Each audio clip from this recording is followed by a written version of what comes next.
grew up in Ohio, landlocked kid, was always interested in nature and getting outside, but had a fascination with the oceans, probably because I had no access to it. And where I was growing up, we had SeaWorld back then. So I would do all the summer camps, and I just really fell in love with the oceans and specifically marine life.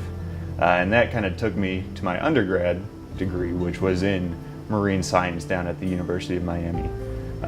Quickly learned that I liked rocks a lot more than I was interested in corals and phytoplankton and all of these kind of things. So I added a geological science degree to my marine science and quickly became very fascinated with climate change and the effects that we're starting to see with it.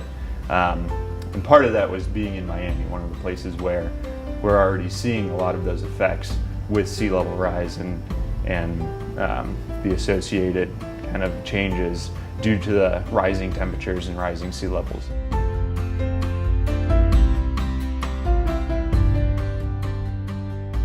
I really was just fascinated with the Arctic environment and polar environments in general, and I've fortunately have had the opportunity to go up to the Arctic now. I was on a ship for about 3 weeks. This was in the summer of 2015, and we were just north of Alaska in the Bering Strait, and it was an incredible opportunity. We were collecting sediment cores using a few different techniques, everything from a jumbo piston core, which has a 6-ton weight at the top and 30 meters of metal tubing attached to it that you just drive into the sediment to try and recover as much as you possibly can, to a box core which just collects the upper half meter of sediment from the surface. And so I was able to experience that and really get an opportunity to be involved in the coring activities and the collection of the material that I'd be using for my project. On that trip, we were fortunate enough to see some incredible things that not many people have the opportunity to witness, everything from a polar bear out on the ice in its natural habitat to just an incredible visual display of the northern lights for hours on end, one of our last nights there, and just the sky lighting up with these. So my opportunities being out in the field and doing this research have also led to just incredible experiences just with nature itself.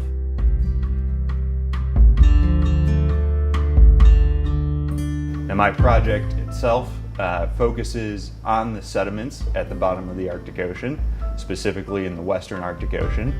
And this is an area that we're starting to see some of the most severe retreat of sea ice. And the Arctic sea ice is retreating at incredibly rapid rates, and we're seeing this continual decline. 2016 was the second lowest September minimum that we've ever seen, and we expect those rates to continue, and probably within the next few decades we expect a seasonally ice-free Arctic Ocean. And so we are trying to look at periods of Earth's history when the Arctic was experiencing similar kind of conditions. For me, what we're focusing on is the last 5 million years. So this is a period when geographically and tectonically the Arctic was very similar to what it is today. And we're really focusing on a period called the Pliocene, which was roughly about 5 million years to 2.5 million years ago, when we are seeing some of the most comparable conditions in regards to expected temperature changes and the level of CO2 in the atmosphere that we're already witnessing in today's environment. So we believe that this is potentially a great analog that we can use to learn more about where the Arctic is heading in the future.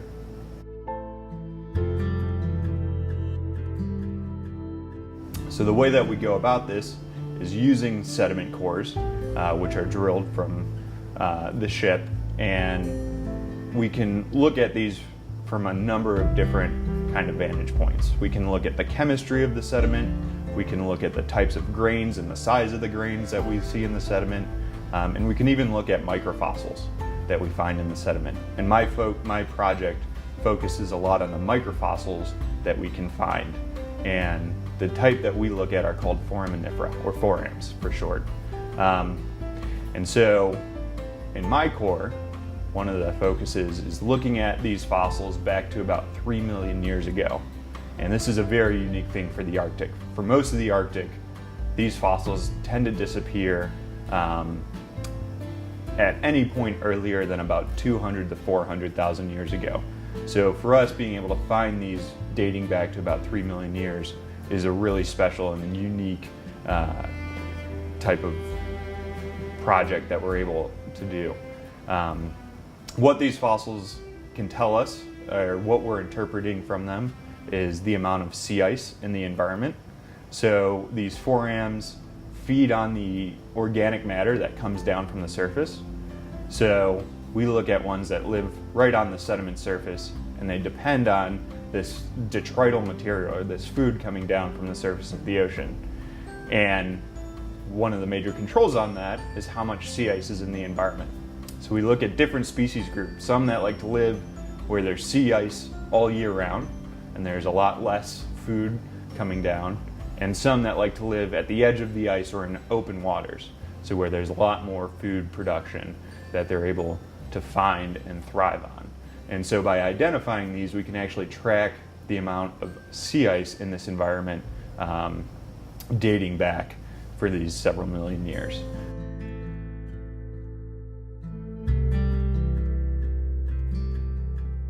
I've been at the Bird Center for about 4 years now, and for 2 of those years I've been able to work with our education and outreach team, and this is really a highlight for me. This is an area that I can definitely see myself going into, and so reaching out to the public and being able to have conversations not only with just the scientists but the larger community is something that I think is very valuable for scientists to do, and it's an opportunity that I've been fortunate enough to have.